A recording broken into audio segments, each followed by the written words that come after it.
I'm Alfredo Lopez. I'm from May 1st People Inc. We are a left-wing or progressive internet membership organization. And we specialize in internet work. We have about 830 members in the United States and Mexico. Like more than half of those are organizations. So our family is made up of like between 2,500 and 3,000 progressive activists in the United States and Mexico. And what we have in common is we use the internet. We are an alternative provider, and then we do bunches of other political stuff, like with the social forum and everything. Some of you may have been involved with the Occupy movement.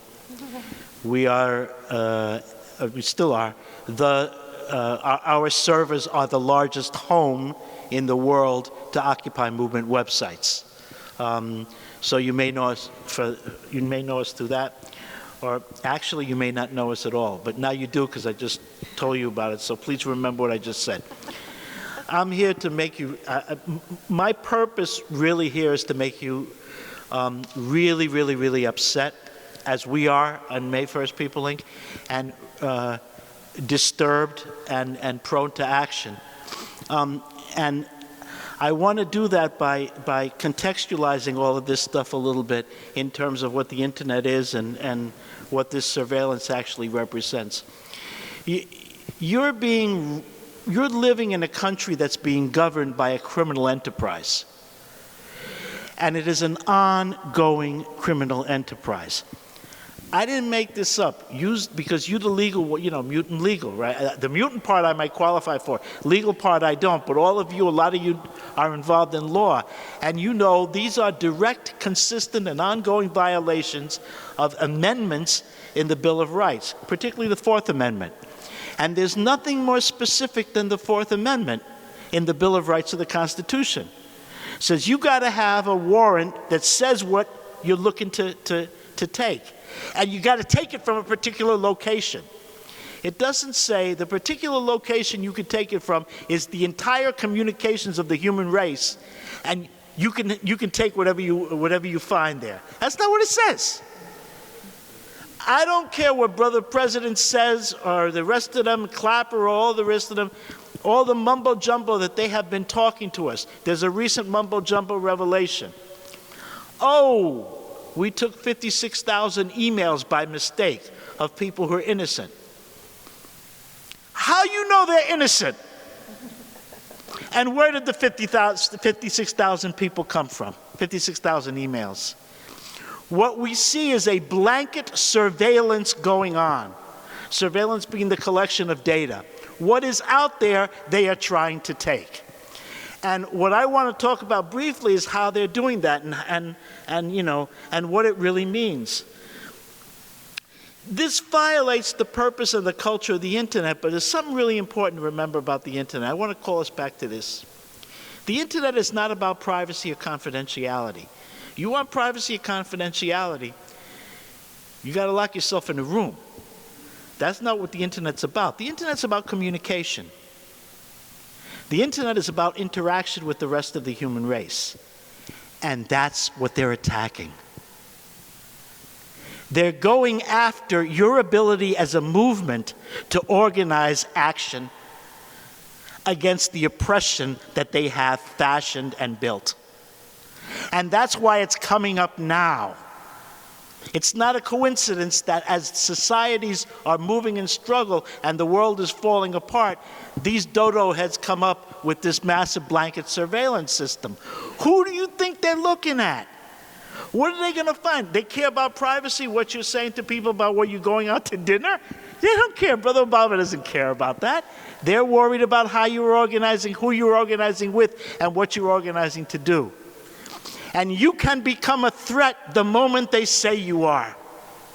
There is no law that says this person doing this is a threat. You are a threat when they declare you one. And when they declare you one, they already have the information to come after you. That's the threat of the surveillance revelations that we have, of the surveillance system that we have in the United States. They're able to do this because of what the internet is. And I don't want to go through a whole explanation of how the internet works. I know you all know that like the back, inside out. But I want to pull us back from the fetish over technology that has been produced in understanding what the internet is. We keep thinking about the internet as a server this and server that and communicate and all these layers and all the talk about the technology itself. Technology is important, it always is important, but the internet isn't the technology. The internet is the collection and community of people who use that technology and how they use it, what they relate to each other doing. That's why the internet, as a movement or community of nearly 3 billion people, is, in our opinion anyway, the human beings, humanity's response to the oppression that we're facing. It's not a coincidence that it has exploded and that it does explode in moments where there's greater oppression. And if you look at it historically, you'll notice that. So the experience that you have on the internet related to this mass communications is important because that's how the surveillance is conducted. The moment you log onto the internet, for example, you're identified, sort of like a little Orwellian being. They give you what's called an IP address. You've seen them. They're these bunch of numbers with periods in between. As far as the internet's concerned, that's you for the time you're on. Can they trace you? Absolutely. There are ways to keep from being traced, but there are very good reasons to be able to trace your progress on the internet for all kinds of conveniences and stuff that you want to do. But the moment that happens, you're being watched. And as you go upon, you go out onto the internet doing all sorts of stuff, your computer is communicating with a bunch of other computers. In some cases, they're just people's regular computer, but invariably, in all cases, it goes through these huge computers called servers. Servers log. There's some that don't, but most do. That means when you go and do anything in the internet, your IP is logged. Okay? They know you've been there. And then, once you've gone through your servers, and you have that initial record keeping, you go probably and visit websites and stuff, and they start keeping records on you. And here's where it becomes really paranoia provoking. Because many, many websites actually take all kinds of information about you, hold it, record it, and sometimes use it. I know nobody here in this room uses any of the services of the company called Google. But those of your friends who do must understand that, well, first of all, you know that the head of Google, Eric Schmidt, is President Obama's principal advisor on technology and internet matters. Sits down, they talk all the time. And Schmidt's perspective on privacy, as he has stated it over and over again, is you don't have any. And you have no right to it once you're on the internet. And Google collects data, all of your data. You don't got to believe me because I'm just a Puerto Rican from Brooklyn. Just read the statement they say. Here is our user thing. They get that statement in it. Read it. They have the right to collect all your data, retain it, and use it in the way they see fit. They say that corporations, when Schmidt came out and said, nah, Google is not giving any money to any information to the government, he was flat out lying. Just like Clapper went in front of the Congress and lied. They all lie. That's how oppressors work.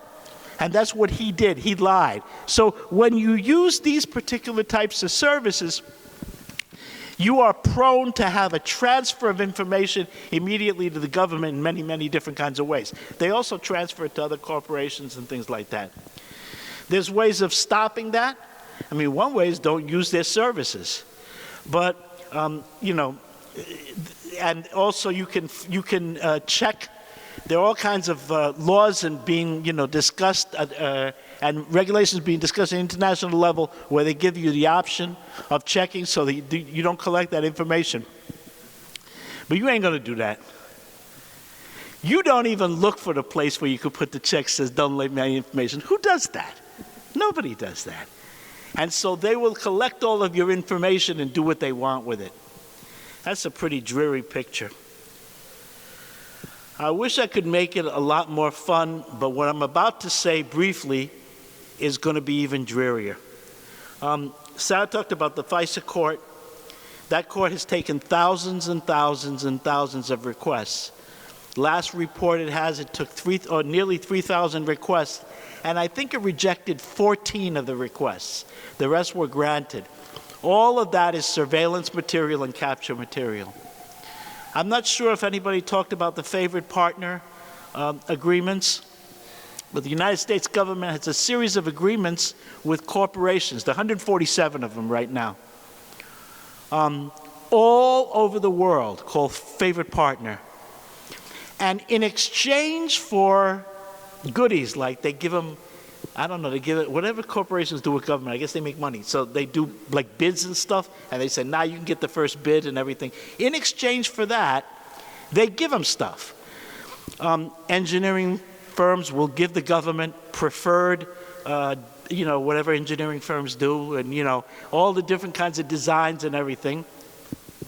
Yahoo, Google, all of those companies, Microsoft, they're favored partners of the United States government. And they function internationally. So when they talk about giving your data up in the United States without, needing a FISA court agreement to give them in the United States, they're not under those restrictions in the rest of the world.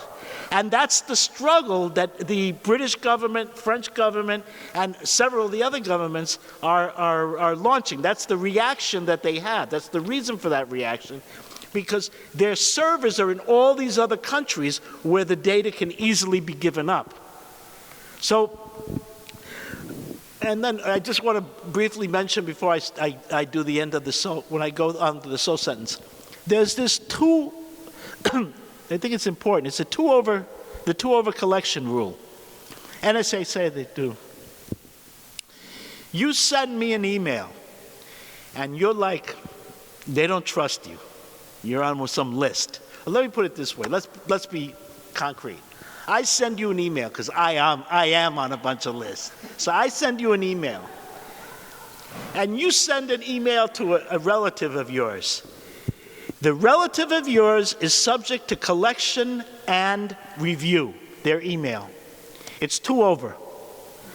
And if they have me on an investigation thing, which they very well might, they may after this presentation, they will go after and investigate those people. So it's a widening net that they have for this particular kind of surveillance. I think that it's safe for us to say that we're all being surveilled and that the surveillance is blanket.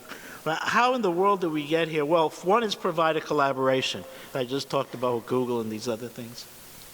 But a couple other things. I don't mean to sound scolding, but the use of proprietary software is one way that we give in to this kind of surveillance. Not only proprietary software in terms of use of Microsoft products, for example, but what we use to get onto the internet. If you use Google Mail or one of those mail programs, or a Microsoft Mail program, for example, you are much more likely to be captured in terms of data surveillance or data capture than if you use, for example, May 1st People Links email. So it's something to really think about. I know a lot of people use Gmail. People in my family use Gmail, but it's something to consider. And also, somebody using Gmail is going to email you anyway. But these are steps of protection that we need to make. I know all of you encrypt your email and make sure your signatures are there. If you encrypt email, they can't read it. Simple as that. They have to capture it in a certain way. It makes it much more difficult for them. Most people don't encrypt. And if you don't encrypt, your email is highly visible and can be seen by anyone. Remember that people who watch and take a look at email, they ain't necessarily highfalutin. There are 1 million of them working for these agencies. And you know some of them, probably, or you know people like them, and they get bored, and they get, whatever. I mean, they can read all your email. They just have it all captured. So all of this stuff can get read, particularly if it's in a non-encrypted way. And there's a general question, and I want to be semi-harsh, harsh in a friendly way. Our political movement has not paid sufficient attention to this issue. And we let them get us. We let them encroach on our democracy in a way that's going to be much more difficult for us to turn back, because we didn't do this. We thought of the internet as a television set, and we thought of interaction or interactivity as an electricity system. And we took those things for granted. And they don't take those things for granted. And so in the battle against them, we now have some formidable things, and I'll finish with this. In place, we have a police state. Now, are we living in a police state? Nah, because if we were living in a police state, we couldn't be doing this, what we're doing.